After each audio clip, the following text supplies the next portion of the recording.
Welcome to the IISS's webinar on India-Bangladesh relations, prospects and challenges.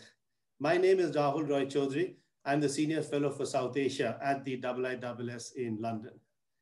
Indian Prime Minister Narendra Modi will be visiting Bangladesh in 3 days' time on 26th of March, which is the National Day of Bangladesh.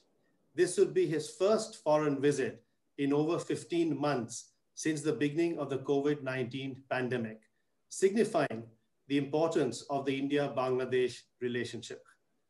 This visit takes place on the 50th anniversary of the establishment of bilateral diplomatic ties and Bangladesh's War of Liberation, as well as during the birth centenary of Bangabandhu Sheikh Mujibur Rahman, the late founder of Bangladesh and father of the nation. Setting the tone for this visit, India yesterday conferred the prestigious Gandhi Peace Prize for 2020 on him. India and Bangladesh share historical and cultural ties. Bangladesh is India's largest development partner, yet it is one of the fastest growing economies in South Asia and is strategically located in relation to India's access to its northeastern states. Bangladesh is also the largest trade partner of India in the region. The two countries have, nonetheless, had a number of differences, including most recently over India's Citizenship Amendment Act, and the long-standing Teesta water issue has still not been resolved. However, on both these issues, the Indian government, in its public articulation, has sought to assuage the concerns of Bangladesh. Both countries have also been able to successfully overcome sharp border disputes. In 2014, the maritime boundary dispute was resolved, and the following year, the India-Bangladesh Land Boundary Agreement was ratified by India's parliament. They have also forged cooperation on issues of connectivity and health cooperation. The largest consignment of India-made COVID-19 vaccines has been sent to Bangladesh, some 9 million doses. India's Foreign Minister, Dr. Jaishankar, was recently in Bangladesh for discussions with his counterpart, Dr. Abdul Momen. To place Prime Minister Modi's visit to Bangladesh in the context of the complexities of India-Bangladesh relations and to discuss some key challenges, opportunities, and prospects, we are joined by top government officials of both countries. I'm delighted to introduce them. Dr. Gowher Rizvi is the International Affairs Advisor to the Prime Minister of Bangladesh. Earlier, he was the MacArthur Fellow in International Relations at Nuffield College, Oxford. He has held various appointments at the University of Warwick and the Harvard Kennedy School. He was a Rhodes Scholar at Trinity College, Oxford, where he received his DPhil in history. And Pankaj Saran is the Deputy National Security Advisor of the Government of India. A retired diplomat, he served as Ambassador of India to Russia and as High Commissioner of India to Bangladesh. He was also the Joint Secretary External Affairs in the Prime Minister's office in New Delhi. He's a graduate of Hindu College in New Delhi and a postgraduate of the Delhi School of Economics. For the purpose of this discussion, it is important to point out that both our panelists have lived and worked in the other's country for several years. Dr. Gowher Rizvi in New Delhi as the representative of the Ford Foundation, and Pankaj Saran in Dhaka as India's High Commissioner, and earlier in his first foreign posting in the Indian Foreign Service. As the organizer of this discussion, I would like to add that the participation of these top officials at today's webinar within days of a prime ministerial summit is unique and testifies, I believe, to the strength and resilience of the India-Bangladesh relationship. Today's session is based on a question and answer format, beginning with several questions I will be putting to the panelists jointly and individually. This will be followed by an interactive session where our global audience can send questions or comments they would like to put to the panelists through the question and answer logo on your screens, which you can see now. Please note that although participation in this webinar is on an invitation-only basis, it will be placed on the IISS website and on YouTube for public viewing. Let me begin this session now with my first question addressed to both panelists, and I will ask Dr. Rizvi to respond first, as he was my thesis examiner at Oxford. Dr. Rizvi and Pankaj, what are your expectations from Prime Minister Modi's visit to Bangladesh? What could be the outcomes and prospective areas of cooperation? Dr. Rizvi first. Rahul, thank you so much for organizing this and for bringing one of my most admired friend, Pankaj Saran, to the seminar as well. As you know, he was one of the main architects of resolving many of the issues that we will be discussing. His singular contribution to strengthening India-Bangladesh relations have not been sufficiently recognized, and therefore I want to put that on record. No, indeed, this is a very important visit from Prime Minister, although he's coming here for celebratory purposes, and the celebration, even before his arrival, has got off to a great start with the announcement of Gandhi Peace Prize to Bangabandhu Sheikh Mujibur Rahman. We are absolutely thrilled. This is a great honor. For the first time, this prize has been given posthumously, which simply shows how important, great importance both India attaches to our relationship as well as to the contributions of Bangabandhu. No, as to our expectation, as you know, and you in your own introduction, you said very, very clearly, extraordinary progresses that have been made in our relationship. In fact, at no time in our history have our relations been closer, deeper, and more friendly than it is today. We have made enormous progress, but as always, we can't simply sit on our laurels. There's a lot more to be done. We are now hoping, given the fact that we have resolved, barring one or two little issues, all the outstanding issues, our relationships are working well, is how do we take it to the next step? How do we strategically work together to maximize our advantages both in the region and internationally? Up until now, just to give you one example, we have been looking to get investments from India and that is coming along in our country. But we want to look at a time when two governments will look at each other, and when they're making investment decisions, they will forget the boundaries. Treat this as a single unit so we can go beyond interstate arrangements to a regional arrangement. Also, India is a major player in the international field. And to have India and us aligned in our international issues, in our common outlook, so that we can speak with greater voice and force internationally than we have spoken. So it is not simply adding to the list of what we have done, but to change the entire concept, to think and work strategically that we can become real partners and mutually benefit from it. Thank you. Thank you. Mr. Saran. Well, good afternoon, Rahul, and thank you very much for hosting this very important meeting on a very important subject. I also want to say a few words about Dr. Gowher Rizvi, who has been one of the guiding stars in the evolution of this relationship over the last several years.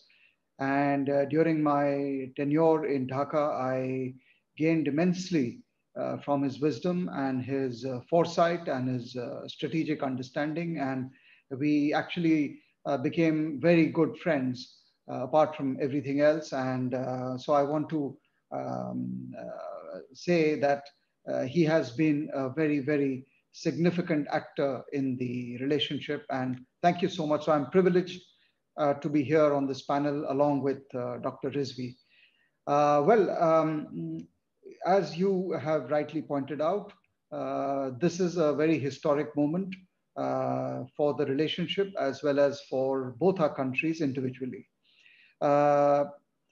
You talked about the expectations. I would say that and as you have correctly said, this is actually the first visit by the Prime Minister overseas since the pandemic.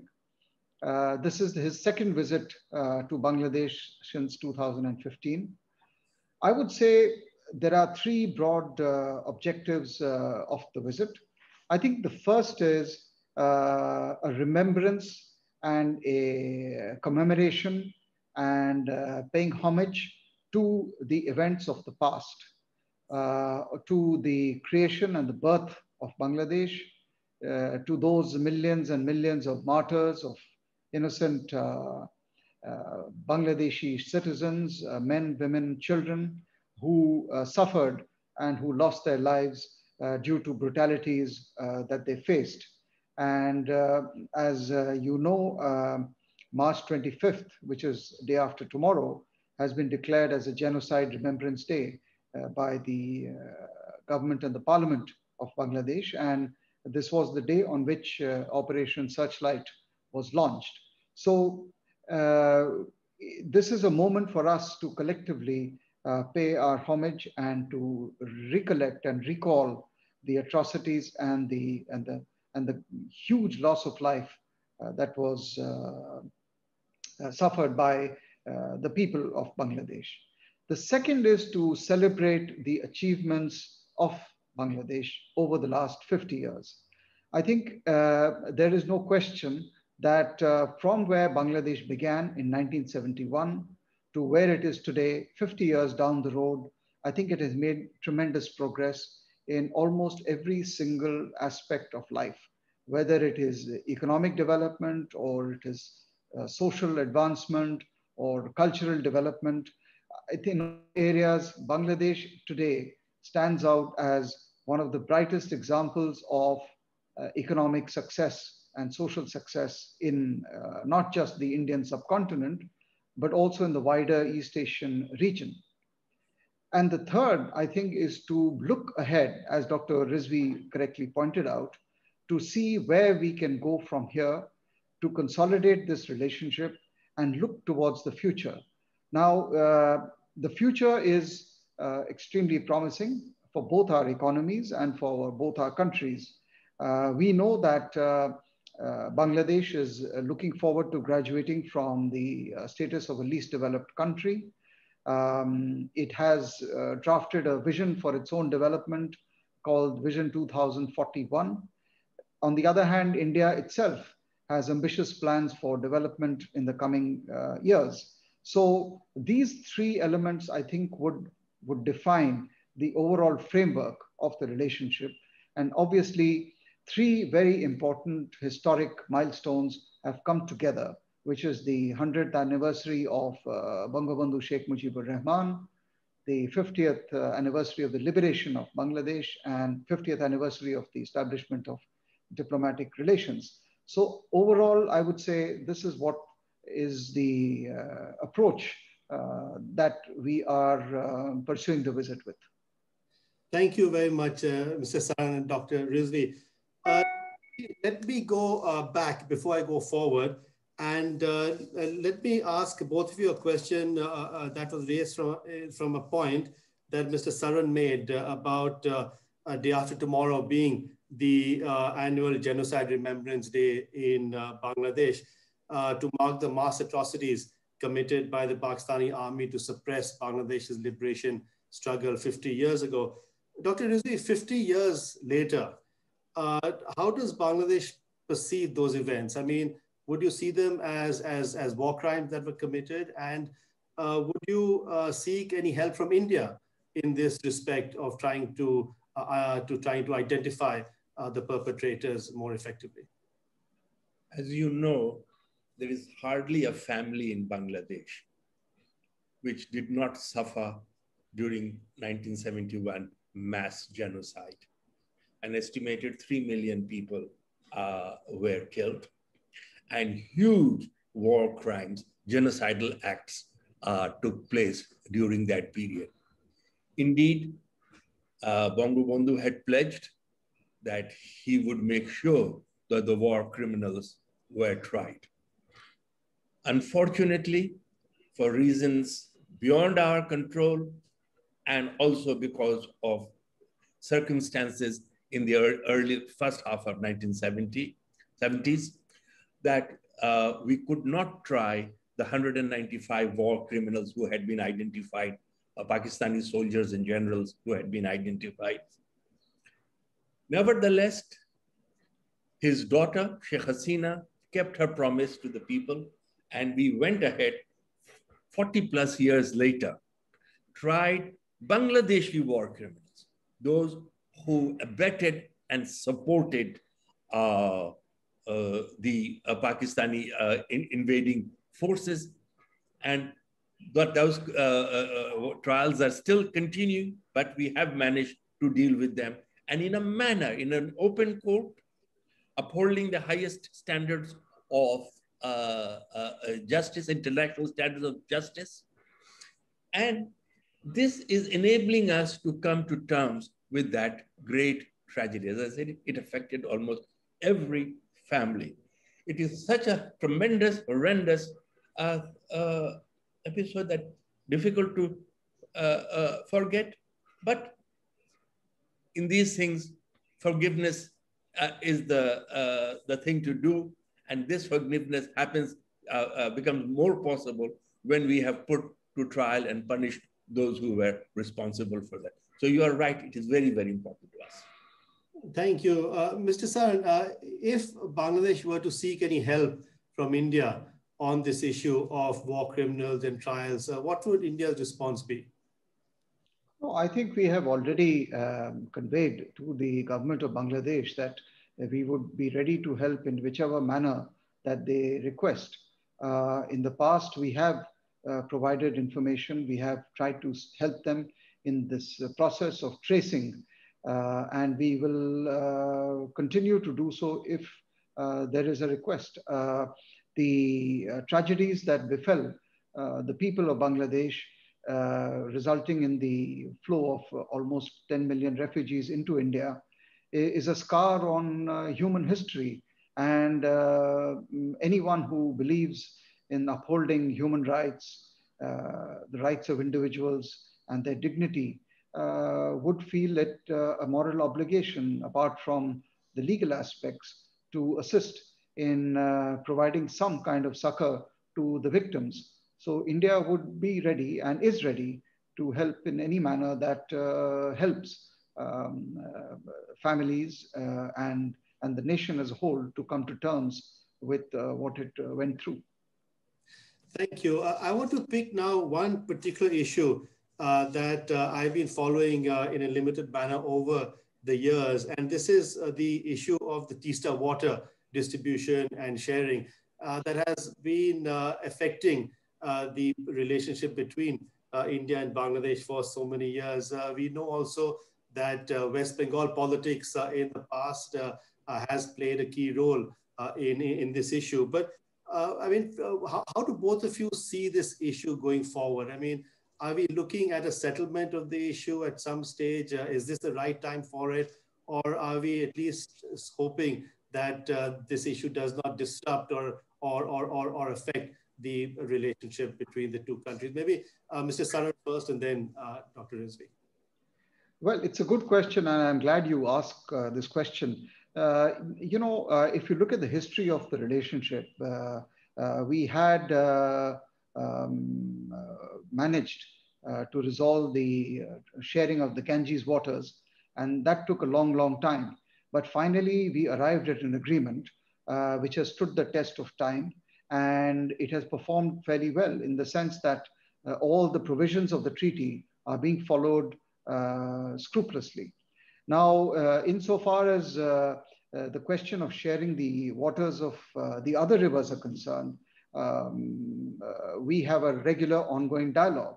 And we have already said publicly and bilaterally to the leadership in Bangladesh, that we stand committed to a resolution of the sharing of the waters of the Tista River. And there is no change in this position that we have conveyed to Bangladesh. Now, when you talk about West Bengal, these are domestic internal processes which are an outflow of our constitutional and democratic framework. But in terms of what we do internationally with Bangladesh, this commitment stands. Now, when you look at the whole issue, and which is how I would prefer to look at it, in terms of sharing of the waters that we share, it's important to keep in mind that you actually share 54 rivers. Some are large, some are small. We have already identified 6 rivers on which we have agreed to share. But apart from the sharing of the waters, what we have managed to do in the last few years is to also utilize the rivers for other purposes, such as transportation, such as, for example, activation of the inland waterways. It's a very, very recent development. We are contributing to the dredging of waters in Bangladesh. There is a whole gamut of activities surrounding the common rivers. And I would like to see the whole set of activities as a whole, rather than focus just on one particular issue. And I do not mean to say it is not an important issue, but I think in the totality of the whole circumstance, it is important to remember that we are committed, we share common basins for many of the rivers, and we need to have an enlightened approach to managing these rivers. Dr. Rizvi, please. Thank you. I think Pankaj has covered this extremely well. I'm in an entirely agreement. And what I particularly appreciate, the point that Pankaj made, water is only one issue. Inland water transportation and keeping the rivers alive so that they can actually provide the water that we are trying to share. But you are right in another respect, Rahul. Unfortunately, Tista continues to distract us from many other issues, and this has become as a symbol of where India-Bangladesh relations have suffered. The complexities have been explained by Pankaj, and the reality is the two governments have an agreement in place. A formula has been agreed, how the waters will be shared, and therefore we are in no particular rush. We'll wait for India to come and agree to sign whenever it is ready to sign. Also, the important thing to point, as Pankaj has said, we have 54 rivers. And during Dr. Manmohan Singh's visit in 2011, we agreed that rather than focusing on one single river at a time, we should think of a basin-wide agreement, basin-wide arrangement, so that the two countries can benefit both, not one at the expense of the other. There is, after all, finite amount of water. What we have to do is how do we augment it? How do we better utilize that rare resource, and how we work it to make sure that both countries and the people, more importantly, the people of both countries benefit. Thank you very much. Let me ask both of you jointly another question which relates to the Rohingyas. Bangladesh, as we all know, worldwide has been hosting now over 1 million Rohingya refugees from Myanmar. What role would you, Dr. Rizvi, like India to play in this regard at the current moment, especially in view of the military coup in Myanmar? And for Mr. Saran, what role can India usefully play in this regard in terms of the Rohingya issue in Bangladesh? Dr. Rizvi. You know, the recent military coup, and we know from experience, historic experience, that a military coup is never a good thing. It always complicates and always makes things worse.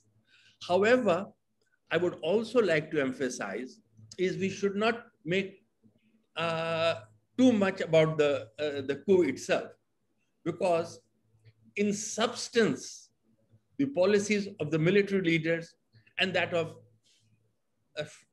Daw Aung San Suu Kyi have not been very different. In essential continuity is there. So the point is, the problem is over 1 million Rohingyas in Bangladesh. How soon and how quickly we can bring them home in dignity and in safety. Here, of course, India has played an important role. They have been very supportive of Bangladesh. They have provided material assistance in the camps. They are helping to build homes in Myanmar so that when these refugees return, there is a place for them to work. India is using its good offices and influences to moderate the military rulers in Bangladesh. Obviously, these are issues where India has its own relationship with Myanmar to manage. Therefore, for Bangladesh to say, you are us, choose between us and Myanmar would not be a fair thing to do. Thank you. Mr. Saran. Yeah, no, thank you, Rahul. Let me say at the outset that, what we are dealing with is a huge humanitarian crisis. I think it affects all countries, not just in the region, but it's a matter which is getting rightfully a lot of global attention because the scale of suffering is vast. I mean, you're talking of 1.1 million people. I also want to put it on record that India has been deeply engaged on this issue from the very beginning, as Dr. Rizvi so rightly pointed out. In fact, we are the only country which has a border both with Myanmar and with Bangladesh. And we have ourselves got historical experience of the flows of refugees and displaced persons. So we feel very much and we fully understand the humanitarian cost that Bangladesh is bearing to host this large number of people, both in terms of economic cost, social cost, and even security issues and threats to the fabric of society in Bangladesh. And which is why what we have done is we have approached the problem through two fronts. Number one, we have tried to provide economic assistance so that situation and the conditions in the camps can improve, that we somehow in a small manner contribute to some burden sharing with Bangladesh to make matters slightly easier for Bangladesh. And on the other hand, what we are also doing simultaneously is that we are providing some assistance to Myanmar in the Rakhine state to also make sure that there is some degree of economic development in the Rakhine so that conditions can be created for a return of the displaced persons. While doing so, we have made it clear that the return should be in accordance with international principles. That means it should be safe, it should be sustainable, and it should be secure. But on the whole, we are engaged in this, on this issue, not just with Bangladesh and with Myanmar, but with other countries who have expressed interest or who feel that they can contribute. And we stand ready fully to contribute to easing the crisis in any way that helps both Bangladesh and Myanmar. And we will continue to remain engaged. We have no other alternative than to remain engaged. Thank you very much. This is now the time that we open up this discussion to our global audience. I've already received several questions on my my WhatsApp, the phone WhatsApp, and also in the Q&A function here. As always, we will not be able to respond to all these questions, but let me start by asking a question to both of you, which comes from Dr. Srirada Datta, the senior fellow at the Vivekananda International Foundation in New Delhi, an influential think tank in India, who's also an expert on India-Bangladesh relations. And she has a question for both Dr. Rizvi and for Mr. Saran. Let me start with a question for Mr. Saran, which is this, and I'm reading it out. While the present Indo-Bangladeshi relationship showcases India's neighborhood first policy rather adequately, but is it irreversible as yet? In the sense, I think she's saying that are we cognizant of the gaps that may well affect the neighbors in the event of any leadership crisis in Dhaka, and possibly she means a change in government. For Dr. Rizvi, the question that she is posing to you is this. Bangladesh is a story of exceptional achievements, but do you think values that were held by Bangabandhu of equity, social justice, and his vision for his homeland are currently under strain? Tough questions for both of you, but that's the way it is. Mr. Saran, would you like to answer first? Yes, thank you. I think I would not use the word irreversible. I would prefer to use the word durable. I mean, we need to ensure that a relationship has durability, and that you can do only if it rests on certain pillars, on certain principles. And those principles include the principle of any relationship or partnership being based on a mutually beneficial contract between two parties. And the way we see it, this relationship as it stands today is based on some very strong foundations. And I think one of the most important foundations, and Dr. Rizvi has personally contributed to this, is the fact that our relationship and our partnership over the last many years has been able to impact the lives of the common man and woman. And till such time as this partnership is seen as being good for people on both sides of the border, is seen as adding to their individual and collective security and to their welfare, I believe we are on the right track. And which is why every step of success leads us to a next higher level of ambition and aspiration. And we want to therefore do better than we did in the past.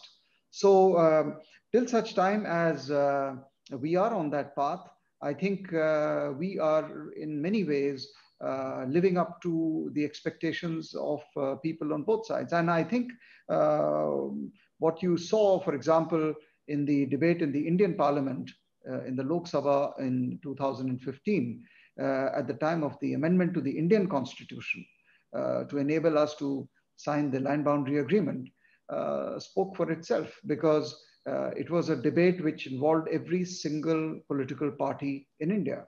And there was a national consensus on the way ahead. So we have achieved a significant amount of interdependence, of value chains, of supply chains, of integration of markets. So all these contribute to a virtuous cycle of both growth as well as security. Thank you. Dr. Rizvi, please. Yes. Before I answer that question, let me just add to Pankaj and reinforce the point he has made. You know, from the very start, we had realized that for enduring friendship, people must begin to benefit from our good relationship in terms of trade, in terms of all sorts of facilities, investment, line of credit, access to market and whatnot. And it is only when people begin to appreciate how they are benefiting from this relationship, a ballast is provided, which then enables this. And I remain confident that change of governments in the event they happen, this should not be a problem. But more interestingly and importantly, the other question as to how despite Bangladesh's enormous progress, are we still adhering to our vision of Bangabandhu? And let me be very candid. Bangabandhu had defined his vision in 4 fundamental principles, which are incorporated in our constitution: a democratic, liberal, plural, democratic society, a secular society, a cultural-based nationalism, and secularism. If one is honest, yes, our commitment to democracy has remained, but this was interrupted by over 2 decades of military rule, where a lot of our democratic and constitutional and political institutions are weakened.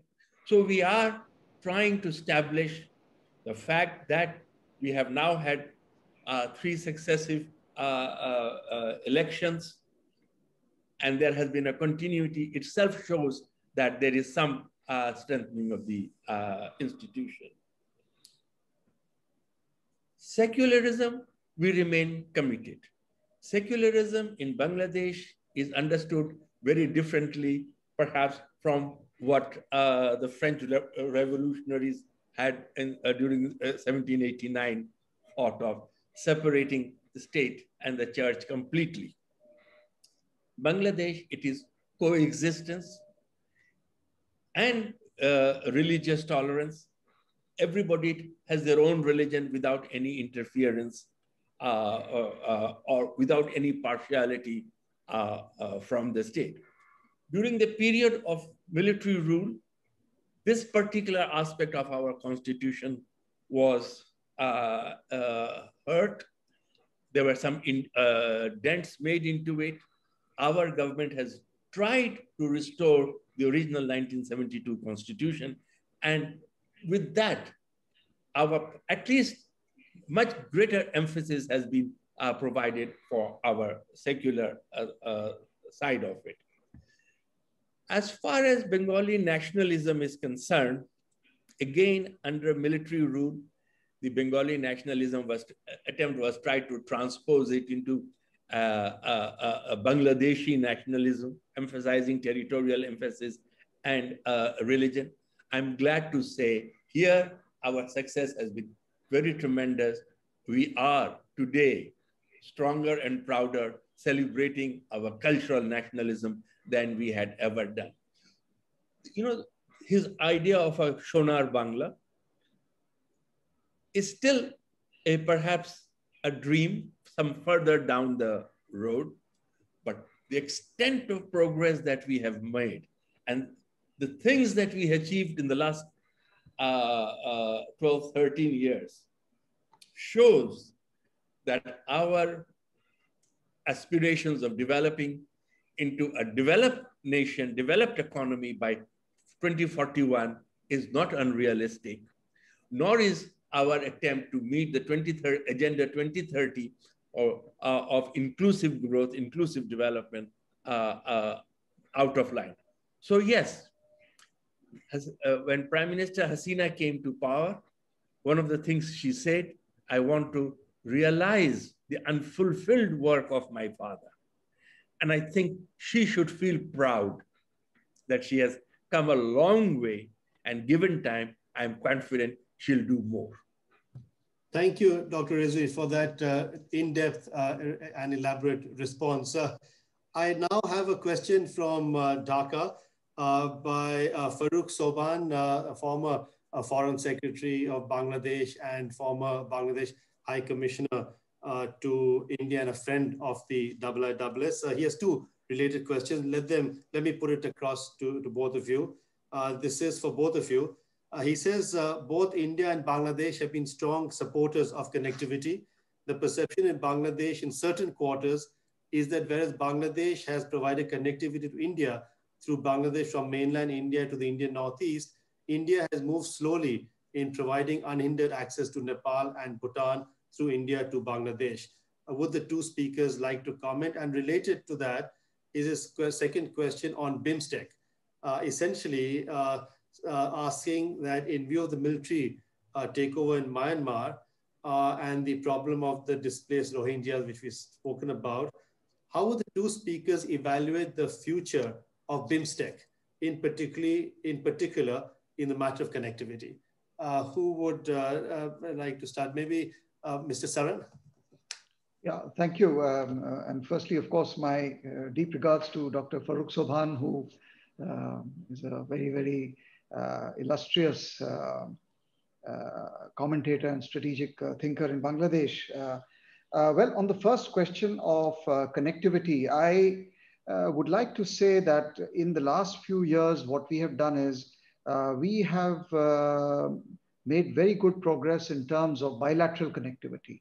Whether it is in terms of trade, whether it is in terms of, say, energy, such as, say, power transmission and electricity, whether it is in terms of transportation, whether it is waterways or railways or the construction of integrated checkposts between our two land borders, whether it is in terms of roads, bridges, cruise on waterways, coastal shipping, and it's quite extraordinary that actually till 2019, there were more than 100 flights a week between India and Bangladesh. So clearly, this is all reflective of the fact that there is movement on both sides, both of people and goods. And I think this has contributed to the well-being of both countries, of both sides. In fact, it is correctly said that our largest visa operations anywhere in the world are in Bangladesh. So this is one part of the reality. Now, there is no question that Bangladesh has also been very forthcoming insofar as providing connectivity to India is concerned through, say, the Mongla and the Chattogram ports, and connecting us to the northeast, say, for example, in terms of carriage of LPG, etc. But this is simultaneously the obverse of this actually is the pipeline which is bringing diesel from India into Bangladesh, and that pipeline is a very, very major project that is almost coming to an end. We are committed to giving Bangladesh as much connectivity as is required, for example, in their economic and commercial dealings with Nepal and Bhutan. In fact, a very pioneering effort had taken place a few years ago with the finalization of the BBIN, or the Bangladesh, Bhutan, India, Nepal agreement on transportation. That was a very forward-looking agreement. So we remain fully committed to providing similar connectivities to Bangladesh so that they can fully benefit from not just the Indian market, but also from markets of the other regional countries. Insofar as BIMSTEC is concerned, I would say that actually BIMSTEC has been revived in the last few years. And the fact that the Secretariat for the BIMSTEC is located in Dhaka and is functional, and there are a series of meetings and other activities under the BIMSTEC framework, indicates that we see this as a very promising platform for cooperation. And there are multiple dimensions and multiple pillars of BIMSTEC. So we continue to see the utility of BIMSTEC, and we will be completely engaged. And we deeply value, in fact, Bangladesh's own commitment and own advantages that it brings, because without that, we would not be able to achieve the full potential of BIMSTEC. Dr. Rizvi, please. Actually, Pankaj has answered this question so fully and so comprehensively that I would not want to waste your time by repeating those things. I would just make one point. The point is that the will of the two government and the people of the two countries to establish connectivity, and whatever reservations were there have been removed. Now, if things are moving slowly, it is largely because the physical infrastructure is not altogether in place. And we are rapidly building those, and a lot more will have to be done to make the potential, to realize the potential fully. So that's really, but thank you, Pankaj, for being so comprehensive. Thank you both. Our next question comes from Kolkata, from Dr. Kakoli Sen Gupta, who is the Associate Professor and former head of the Department of International Relations at Jadavpur University, a very well-known university in India, based in Kolkata. And her question is this: given the fact that China is eyeing a much larger role in India's immediate neighborhood, will Mr. Modi's visit to Bangladesh help bolster India's Look East policy to help counter China's presence and influence in the region? This is directed to Mr. Saran, but I'll also ask Dr. Rizvi to respond to it. Mr. Saran. Well, as I mentioned to you in the beginning, I think there is a context for the Prime Minister's visit to Bangladesh, which is to take place in a couple of days from now. And I think it is a very, very historic moment for both our countries. And that is basically the purpose of his visit.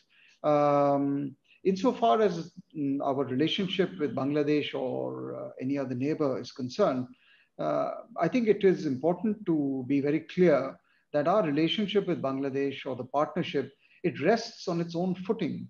I mean, it is neither aimed at any other country, nor is it influenced by any other country.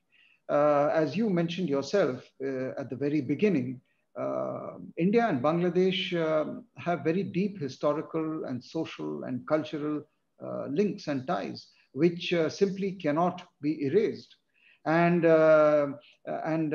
therefore, good neighborly relations with Bangladesh are essential for our own benefit and are a central element, an essential feature of our neighborhood first policy, and also our Act East policy. And this partnership and the way it has developed in the last few years in every single sphere is an indication that it enjoys the support of the people, and it is in the interest of the people.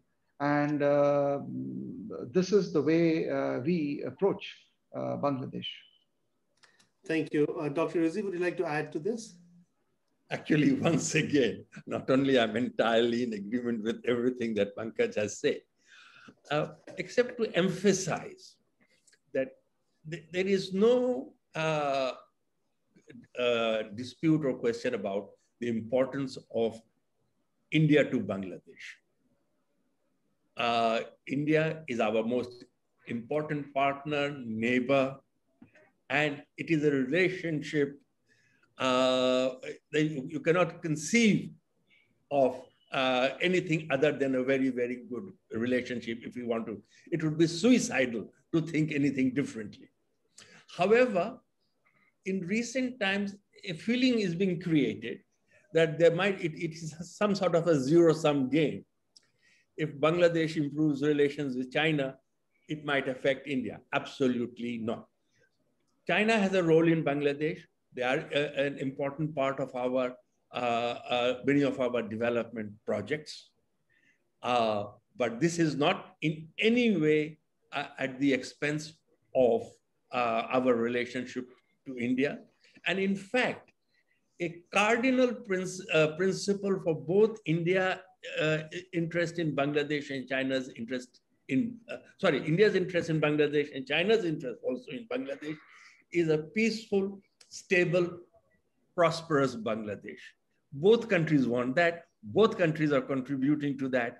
And therefore, I don't think there is we are a part of China's Belt Road initiative. We are also very much willing to be a partner in Indo-Pacific initiative. So there is not, we are not going to have to choose. And as I also said, our relationship with India is of primary importance. Thank you, Dr. Rizvi. In fact, your last sentences, struck a chord, and we have a question that I think you'd be best placed to respond to, and that comes from Takasi Usami, who says, in preparation to the graduation from least developed countries status, how does Bangladesh see the possibility of joining RCEP and FTAs? How does India see the Bangladesh actions in this respect? Dr. Rizvi. Well, I think Pankaj would be a better place to say how does India of course. Yes. React to this. As I said, it is in our national interest. We should not be missing out in any opportunity that advances our national interest. And given the fact that prosperity and stability of Bangladesh is essential to the region, it is invariably good for our neighbors as well. You will remember there was a time where cross-border terrorism was taking place, destabilizing parts of India. That was not in India's interest, not in Bangladesh's interest. So I would again say that Bangladesh will take advantage of whatever opportunities there are available, bearing in mind at all points that this is not in conflict with our relationship or our interest of good relationship with India. But I think I'd rather Pankaj take it from there. Thank you, Mr. Saran. Thank you, Dr. Rizvi. I agree with what you say. We would like Bangladesh to view India as an opportunity, and as an opportunity for Bangladesh's own rapid economic development. And I think we are proceeding exactly in that direction. If you look at the figures, they show you a few things. I mean, they firstly show you that Bangladesh's own economic growth rate has been handsomely growing over the last 10 years or so. Number two, if you look at their trade figures, today their trade or their exports to India have crossed $1 billion. I'm not sure they have such high levels of trade with any of the other regional countries in terms of exports. There, for example, exports of textiles and ready-made garments have increased and grown exponentially again in the last few years. So these are all signs and signals of an integrative market of supply chains which are actually working and helping to create jobs in Bangladesh, and therefore contributing to economic prosperity. Insofar as how Bangladesh would go forward with respect to RCEP or any other free trade agreements, obviously it's a function of Bangladesh's own calculations. But I would just like to emphasize the point that both in terms of trade and in terms of growth and in terms of investment, I think the growth in the India-Bangladesh partnership has proved to be good for the Bangladeshi economy. And I think that is a very important lesson for both of us, that whatever we are doing is actually making a positive difference. Thank you. I now have, in fact, now I'll turn to the maritime domain. I have an important question from Mr. Alok Joshi in New Delhi, a member of the National Security Advisory Board of the Indian government and a friend of the IISS. Mr. Joshi's question is this. In the maritime domain, both India and Bangladesh have a common interest in securing the Bay of Bengal. How do the two panelists view the relationship developing in that area? And just to add to this, I think we saw in November 2020 that the NSA-led trilateral security dialogue with India, Sri Lanka, and the Maldives had Bangladesh as an observer for the first time, along with Mauritius and Seychelles. And earlier this month, Sri Lanka set up a secretariat for this trilateral dialogue but clearly there is an interest in Bangladesh on the Bay of Bengal and also for India. So the question remains, how do the two of you view the relationship developing in the Bay of Bengal between India and Bangladesh? Maybe Mr. Saran first. Thank you, Rahul. I think it would be fair to say that this is a sunrise sector for the relationship. Clearly, we have a huge, long land border, but we also have a very large maritime border, and both countries have important stakes in the Bay of Bengal and in the maritime domain. And which is why in 2015, we signed an agreement for cooperation in the maritime sphere, including on the specific issue of the blue economy. So I think we need to do more in this area, because there are challenges, primarily, as you mentioned, arising from threats such as illegal drug trafficking, gun running, human trafficking, narcotics, etc. And we need to really work together on this. There is really no conflict of interest, and which is why, whether it's the navies or the coast guards, we need to work more closely together, so that we can then also cooperate and coordinate our activities on serious matters such as disaster preparedness, or the health of the coastlines, or weather predictions, not to speak of fisheries, etc. So we look forward to working much more closely with Bangladesh in this area. And the trilateral meeting that you mentioned is a start, and we hope that Bangladesh would become a participant in this format, and so that we can move forward in this area. Thank you. Dr. Rizvi, please. Thank you. Actually, ever since our maritime boundary disputes was peacefully resolved, the Bay of Bengal, and with our emphasis on the blue economy, has acquired enormous importance for us. For Bangladesh, if you think of Bangladesh's economic prosperity and development in the years to come, that will be the area where much value will be added. And here, we also know for exploiting the resources of the maritime area, we not only, Bangladesh and India need to work together, but we also hope Myanmar will also work in it, so that we can all work jointly and maximize our benefit. Just as there are a lot of benefits to be derived, we also have to work together. It is becoming an area of high pollution.